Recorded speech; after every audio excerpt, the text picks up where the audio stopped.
Hello my soul family, कैसे हैं आप सब। आज मैं आप सबके लिए बहुत इंटरेस्टिंग सी रीडिंग लेकर आई हूँ। ईश्वर की कृपा से आज की रीडिंग में बहुत इम्पॉर्टेंट आपको मैसेज मिलने वाला है। आपको वीडियो को अंत तक देखना है। यदि आप पहली बार आज मेरे वीडियो को देख रहे हैं तो ज़रूर ईश्वर की ये कृपा है मुझ पर कि मुझे सौभाग्य मिला है कि मैं नई ऑडियंस तक अपना जो है मैसेज दे पाऊँ, जो कि एक्चुअली है तो ईश्वर का ही मैसेज। मैं तो सिर्फ एक मीडियम हूँ, माध्यम हूँ, बहुत छोटा सा ज़रिया। तो इस छोटे से ज़रिए को देखने के लिए अपने कीमती समय में से 10-15 मिनट देने के लिए आपका बहुत बहुत शुक्रगुज़ार हूँ मैं, और बहुत शुक्रिया करती हूँ। एक और मेरी रिक्वेस्ट रहेगी, वीडियो को अंत तक देखिएगा, लाइक ज़रूर करिए, कमेंट ज़रूर करिएगा, क्योंकि टैरो जो है वो एनर्जी पे बेस्ड है। तो जब आप अपने फुल इमोशनल पीक पर होते हैं और उस समय में आप अपने इमोशंस के साथ जब कोई भी कमेंट करते हैं, भले ही आप उस रीडिंग को क्लेम कर रहे हों या ये बता रहे हो कि क्या आपके साथ हुआ, या आप ईश्वर की जय जयकार लगा रहे हो, जब आप अपने इमोशनल पीक पर जब कोई कमेंट करते हैं तो आपकी फुल एनर्जी जो है वो मुझ तक, वो सेम भाव जो है मुझ तक आता है। कई लोगों के कमेंट पढ़कर मेरे रोंगटे खड़े हो जाते हैं कि वो किस भाव से लिखते हैं, वो भाव जो है वो मैं फील कर पाती हूँ, उसी भाव में मैं पढ़ पाती हूँ कमेंट। तो आप लोग ज़रूर ये ना सोचें कि आपके कमेंट देखे नहीं जाएंगे, हर किसी का कमेंट देखा जाएगा। हो सकता है आज नहीं तो कल, लेकिन मैं सबके कमेंट पढ़ती हूँ। एक आध दिन डिले हो जाता है बट सबके I make sure to reply अगर हो सकता है, अदरवाइज़ आपके पढ़ते तो मैं सारे कमेंट हूँ, ठीक है। तो आप ज़रूर कमेंट करिएगा, ऐसे आशीर्वाद बनाए रखिएगा। जिन सब ने सुपर थैंक्स बाय किया उनका बहुत बहुत शुक्रिया। आप लोगों का जिसका भी हृदय करे हेल्प करने का, आप सुपर थैंक्स बाय कर सकते हैं, जिसका भी बजट है वो। और ये जनरल रीडिंग है, इसलिए मेल फीमेल ट्रांस आप सबका मेरे वीडियो में स्वागत कर रही हूँ, क्योंकि सबके लिए जनरल रीडिंग रहेगी। ये आप बताएंगे रेजोनेट हुई या नहीं, बट अगर आप पर्सनल रीडिंग करवाते हैं, जो कि मैं गारंटी देती हूँ 100% रेजोनेट होगी आपसे। चार्जेस जो हैं इस नंबर पे बात करके मेरे स्टाफ से आप पता कर सकते हैं, और अपॉइंटमेंट बुक होने के बाद पेमेंट होगा, इसका जो है चार्जेबल होता है ये पर्सनल रीडिंग, तो वो आप उसी समय बात कर लीजिएगा अगर आप इंटरेस्टेड हो, otherwise leave this number. Okay, तो चलिए अब हम रीडिंग स्टार्ट करते हैं। ईश्वर की कृपा से मैसेज मिल गए हैं हमें, कार्ड्स आ गए हैं हमारे सामने। तो कार्ड्स में एक बहुत ही बढ़िया बात निकल कर आई है, तो ये है कि आपके जो आसपास के लोग हैं उनकी जो वाइब्रेशंस हैं, उनकी जो बातें हैं वो मुझे फ़ील हो रही हैं। आपके प्रति बड़ी चर्चा चल रही हैं, बड़ी चर्चाएं, और ऐसा महोत्सव का समय है। हर धर्म के मुझे लगता है लोगों का कुछ ना कुछ ये महोत्सव रहता ही है। ईसाइयों का भी कुछ कभी चलता है। गणेश चतुर्थी आई है तो गणपति बप्पा विसर्जित हो रहे हैं, कहीं तो कहीं पर रखे गए हैं, तो उनके अभी भी स्थापना है उनकी। कोई रखते हैं 5 दिन 7 दिन, कोई 2 दिन, तो ये डिपेंड करता है सबकी श्रद्धा पर कितने दिन कोई रखना चाहता है। तो सबके यहाँ अच्छा वैसा माहौल है, तो एनर्जी काफ़ी पॉजिटिव है। और जैन लोगों का पर्यूषण चल रहा है, तो वो इतना बढ़िया माहौल जो है ना वो सेट हो रखा है। एनर्जीज इतनी स्ट्रॉन्ग आ रही है, इतनी पॉजिटिव एनर्जी, आपके आसपास चर्चाएं बड़ी पॉजिटिव हो रही हैं, और ऐसा आमतौर पर नहीं होता है। तो इस चीज़ की बड़ी खुशी है। आपके बारे में जो सबसे बेसिक चीज़ है कि जैसे कहीं आप किसी चीज़ को लेकर जो बहुत लंबे समय से परेशान थे ना, तो वो चीज़ आपकी सॉर्ट होने वाली है, बहुत जल्दी वो समय आने वाला है। बस आपको गिव अप नहीं करना, क्योंकि ऐसा हो सकता है कि इतना हर्डल आ गया कि अब आपका वो ब्रेकिंग पॉइंट आ सकता है कि आपको लगे कि नहीं यार अब मुझसे नहीं हो पा रहा, बट बस उस लेवल तक आपको खुद को खींचना है कि जहाँ आपको लगता है कि बस अब मर ही जाएंगे, बस उस लेवल तक खींच लो। फिर आपको पता नहीं चलेगा कि अगर आपकी आंखें बंद भी हुई हैं तो ईश्वर ने कब आपको ताज पहना दिया, आपको पता नहीं चलेगा। और जब आप उठोगे तो देखोगे एकदम सिचुएशन चेंज हो जाएगी। इतनी बढ़िया आपके लिए प्रभु की आगे कृपा है, लेकिन यही है कि अभी हम समझ नहीं पाते हैं, है ना। अगर नीचे से देखो तो सब कुछ समझ नहीं आता, पज़ल लगता है, लेकिन अगर यदि वही चीज़ आप ऊपर से देखो तो आपको लगेगा सारा पज़ल कैसे सेट करना है। तो अभी समझ नहीं आ रही हैं चीज़ें, लेकिन मैं ये आपको बता रही हूँ, ये डिवाइन मैसेज है बहुत इंपॉर्टेंट। आज मैंने स्टार्टिंग में ही दिया है कि आपके लाइफ में जो पज़ल फेंके जा रहे हैं, जो आपको समझ नहीं आ रहा अचानक से क्यों सिचुएशंस आ रही हैं, उन सब का आगे जाके मतलब है, उन सब का रीज़न है, और वो सारी चीज़ें आपकी लाइफ में एक बहुत बड़े मकसद से हो रही हैं। कुछ बहुत बड़ा आपकी लाइफ में होने वाला है, बहुत बड़ी अचीवमेंट है, ये बहुत बड़ी उपलब्धि है, बहुत बड़ी खुशखबरी है जो आने वाली है आपके जीवन में।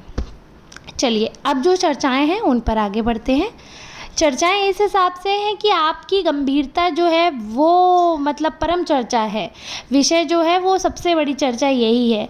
काफ़ी जैसे मैंने ये जो त्योहारों का जो मैं बता रही हूँ कि सब जगह मेलजोल, ये इस वजह से है कि ऐसी एनर्जी आ रही है कि काफ़ी नए लोगों से आपका इंटरेक्शन होगा, काफ़ी नए लोग आपके जीवन में आ रहे हैं, जा रहे हैं, काफ़ी नए लोगों से आपकी मुलाकात होगी। और आप शिव की आवाज़ को इग्नोर करें, बैकग्राउंड नॉइज़ तो उसने देख लिया, मम्मा रीडिंग कर रही हैं तो वो आ गया अपने कार्ड्स लेकर। तो जब आप लोगों से मिल रहे हैं तो एनर्जी जो ना बड़ी एक्सचेंज होती है, ये चीज़ तो आप मानोगे ना।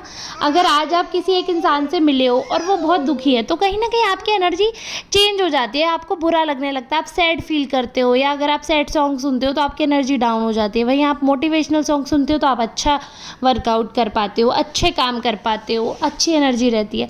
तो इतने सारे लोगों से मिलने से क्या हुआ है कि आपकी एनर्जी एक्सचेंज हुई है। आपके एक्सचेंज होने का मतलब है जो आपकी उत्साहित भरी एनर्जी है वो दूसरों तक पहुंच पाई है। अब दूसरों तक पहुंची है, इसका मतलब ये है कि उनको पता चल रहा है कि ये एनर्जी एक्सचेंज का मतलब क्या है। यानी कि जब लोग आपसे मिलते हैं उसके बाद अब ऐसा वो फील कर रहे हैं कि यार आपसे मिलने के बाद मूड काफ़ी लाइट हो जाता है, काफ़ी अच्छा मूड हो जाता है, और कहीं ना कहीं आपकी ऐसी बातें होती हैं कि वो अपनी प्रॉब्लम्स को भूल जाते हैं, अपनी प्रॉब्लम्स को भूलकर आगे बढ़ना उनको आ रहा है।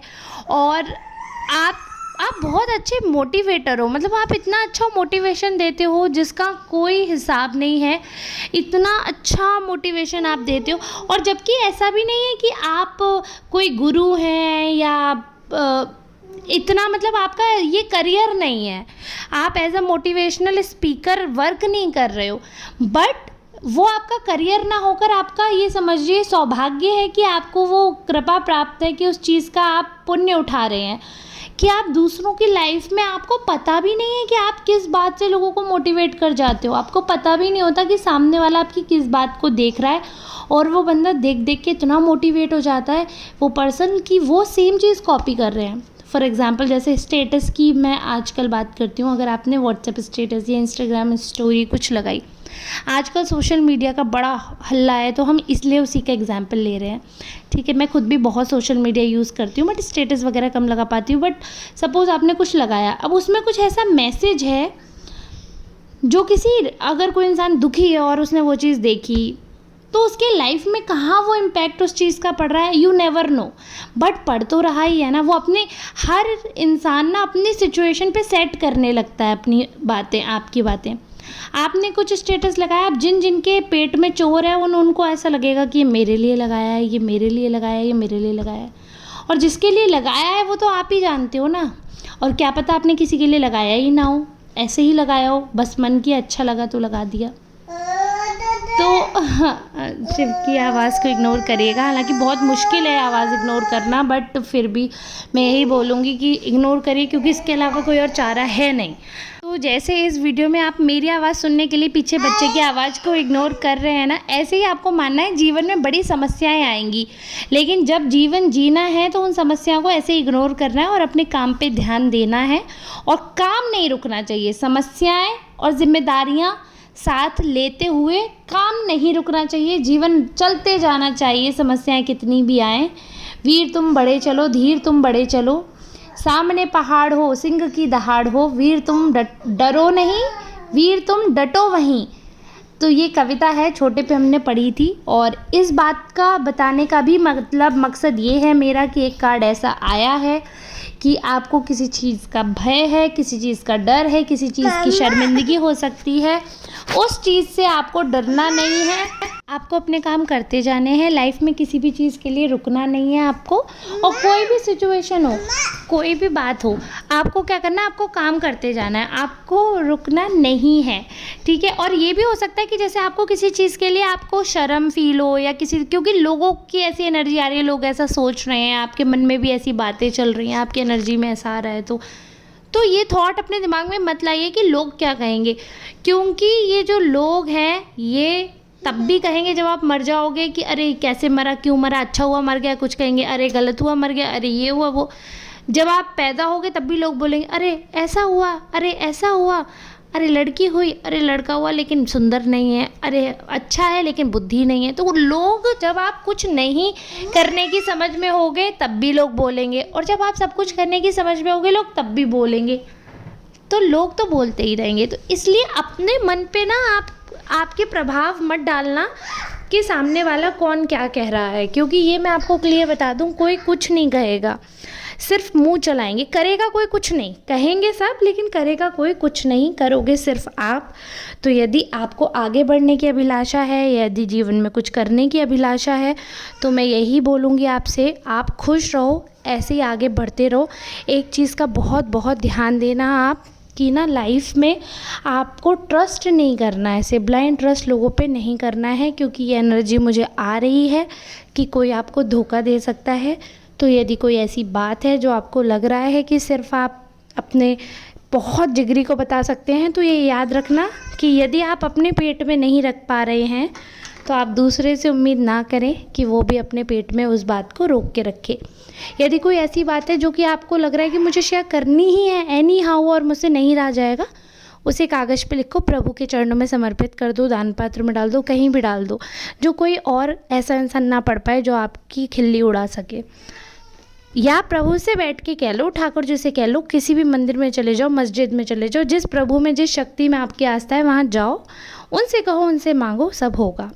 लेकिन किसी और इंसान पे मत करना, क्योंकि दूसरे लोग जो हैं वो इसी ताक पे बैठे हैं कि कोई आपकी नेगेटिव बात मिले और वो उड़ाएं, क्योंकि बाकी एनर्जी इतनी पॉजिटिव है, ये दिख रहा है कि उनको मिल कुछ नहीं रहा है। बाकी इतनी पॉजिटिव एनर्जी है कि वो पूरी तरीके से कोशिश कर रहे हैं, कुछ ढूंढ नहीं पा रहे हैं, परेशान हैं। लेकिन यही है कि परेशान है, फिर भी उनको चाहिए कि आप जो है आप उनसे ज़्यादा परेशान हो, तो उस चीज़ के लिए वो पूरी कोशिश करेंगे। अब इस कोशिश को कैसे रोकना है?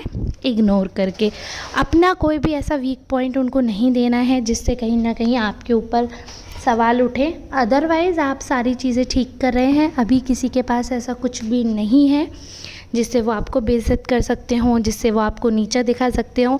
इसीलिए निरंतर प्रयत्न चल रहे हैं कि आप नीचा दिखा सकें, आपको बुरा फील करवाया जा सके, लगातार कॉन्टीन्यूअस एफर्ट्स इसी चीज़ के, नथिंग एल्स। ठीक है, तो बस प्रभु जी में समर्पित रहिए, बाकी सारी चीज़ें बहुत अच्छी हैं। इतना डिटेल समझाने की वीडियो आपको अगर लगेगी टैरो रीडिंग, तो मैं ये बता रही हूँ, कार्ड्स जो आए हैं वो तो मैंने आपको बता ही दिए। ज़ेन टैरो कार्ड से रीडिंग करिए तो उसमें बेसिकली ऐसा नहीं होता कि जैसे पेंटिकल्स वगैरह के कार्ड होते हैं, अब तो रट गए होंगे आप में से काफ़ी लोगों को, उसमें डिफरेंट कार्ड्स होते हैं, आप में से काफ़ी लोग जानते होंगे। तो वो मैसेज ही देते हैं कि क्या सोचा जा रहा है, क्या हो रहा है, क्या आसपास एनर्जी है, वो निकाला है। तो यही आया है, थंडरबोल्ट का आया है, ट्रांसफॉर्मेशन का आया है, वो तो चेंजेस आ ही रहे हैं, अच्छे आ रहे हैं। ठीक है, पीसफुल, रिसेप्टिविटी ये आ रहा है, माइंड का आया है, और भी कुछ कार्ड्स आए हैं जो ये दिखा रहे हैं कि ऐसी सिचुएशंस लाई जाएंगी कि आप भड़क जाओ। बट वो ये है कि ईश्वर, लोग ऐसा करेंगे ना, लोग तो आपके ऊपर भाले फेंकेंगे, लेकिन आपको चिंता नहीं करनी, उनमें से कोई भी भाला आपके लगेगा नहीं, आपके अंगों को छुएगा भी नहीं। तो जो आपकी छवि बिगाड़ना चाहते हैं, प्रभु उनकी छवि बिगाड़ रहे हैं। आप चिंतित ना हो, जब तक हम अच्छा करते हैं ना, जब तक हम अच्छे कर्म करते हैं, अच्छी सोच रखते हैं, अगले के लिए हमें रोना आता है, अगले का कष्ट देखकर हमारी रूह कांप जाती है, हमें रोना आता है, हम अच्छे दिल के इंसान हैं। तो ऐसे इंसान का ना प्रभु बाल विवाह का नहीं होने देते। कोई बात नहीं, आज अगर आपको लग रहा है प्रभु कृपा नहीं कर रहे, आप समझ नहीं रहे होंगे कि वो कितनी कृपा कर रहे हैं। जो दिन है आपके, हो सकता है इनसे भी बुरे दिन आपके नसीब में हो, और ये दिन जो है ये प्रभु ने इतने कर दिए। सोचो, क्या पता मरने जैसी स्थिति होती है और प्रभु ने सिर्फ ज़रा सी चोट लगा के छोड़ दिया आपको। तो प्रभु को और माँ बाप को कभी भी बुरा ना समझें, यही सोचें कि जो करते हैं वो हमेशा अच्छे के लिए करते हैं। आज मैंने व्हाट्सएप पे स्टेटस लगाया, मुझे बड़ा अच्छा लगा, मैंने कहीं पढ़ा ये बात कि जब हम बहुत समय बीत जाएगा तो हम लोग बैठकर हंसेंगे उस चीज़ पर जिस चीज़ के लिए आज हम टेंशन लेते हैं, कि हमें लगता था कि ये चीज़ नहीं हमें मिलेगी तो हम मर जाएंगे। तो इसको बताती हूँ क्या था। और फिर एक रोज़ हम बैठकर मुस्कुरा रहे होंगे, ये सोचते हुए कि जीवन में कुछ ऐसी चीज़ों की भी चाहत थी जिनके ना मिलने पर लगता था हम जी नहीं पाएंगे। है ना, कितनी बढ़िया चीज़ ये लगता है। जो भी बच्चे अगर ये वीडियो देख रहे हैं जिनका नया नया रिलेशनशिप है और टूट जाता है, धोखा मिल जाता है, बड़े आहत हो जाते हैं, सुसाइड करने चल देते हैं, या नीट का और जो भी रिज़ल्ट आते हैं उसके बाद देखती हूँ काफ़ी बच्चे सुसाइड कर लेते हैं। तो आप लोग माँ बाप की भी सोचें बेटा, ऐसा ना सोचो। अभी जब तक माँ बाप नहीं बनते तब तक पता नहीं होता। बच्चा पैदा करना is not a easy task. ये वो नहीं है कि फल पे से, जैसे आपको दिख रहा है पेड़ पे से फल तोड़ दिया, फूल तोड़ दिया आपने और फेंक दिया, ऐसा ना खुद को समझो। तुम्हारा पालन पोषण बड़ा कष्टदायी, माँ बाप ने बड़े मुश्किल से तुमको पाला है, पोसा है। ज़रा सा कष्ट क्या है तो तुमने मतलब जीवन समाप्त करने का किसी दूसरे के लिए सोच लिया, या ज़रा सी समस्याओं के लिए नहीं। ये जीवन आपको परम पिता परमेश्वर, प्रभु श्री राम, प्रभु जिनमें भी आप प्रभु में आपका विश्वास है, उस शक्ति, परम शक्ति ने इस आत्मा को आप इस शरीर में डाला है। आपका कुछ नहीं है, आपके सिर्फ कर्म है। तो कर्म अच्छे करो और फल की चिंता इसलिए मत करो क्योंकि फिर वो बेस्ट वैसे भी देते हैं। कोई भी बुरा नहीं चाहता किसी का। जो भी अच्छी ईश्वर है, पॉजिटिव एनर्जीज़ हैं, वो कभी किसी का बुरा नहीं चाहती। So please stay positive, stay on your track. यही मैसेज था। काफ़ी इंटरेस्टिंग सी रीडिंग रही होगी। अगर आपको अच्छा लगे तो प्लीज़ कमेंट करिएगा। अब हम मिलेंगे नेक्स्ट रीडिंग में। तब तक के लिए आप सबका बहुत बहुत धन्यवाद। और एक और बात, जिन्होंने लास्ट तक देखा है उनका सच में मैं दंडवत प्रणाम करना चाहूँगी, क्योंकि आज की रीडिंग में बहुत डिस्टर्बेंस था। फिर भी यदि आप अंत तक आए हैं तो सच में आप काफ़ी प्रेमी स्वभाव के हैं, काफ़ी लगाव है आपको मुझसे। इसलिए इतने ज़्यादा हर्डल्स, इतनी ज़्यादा प्रॉब्लम्स फेस करने के बाद भी आपको ऐसा ना, इंसान को इरिटेशन हो जाता है ऐसी रीडिंग से। फिर भी यदि आप अंत तक आए हैं तो मैं आपको अपनी तरफ से बहुत प्रेम स्वरूप दुआएं देना चाहती हूँ कि प्रभु आपकी सारी मनोकामनाएं पूरी करें। धन्यवाद।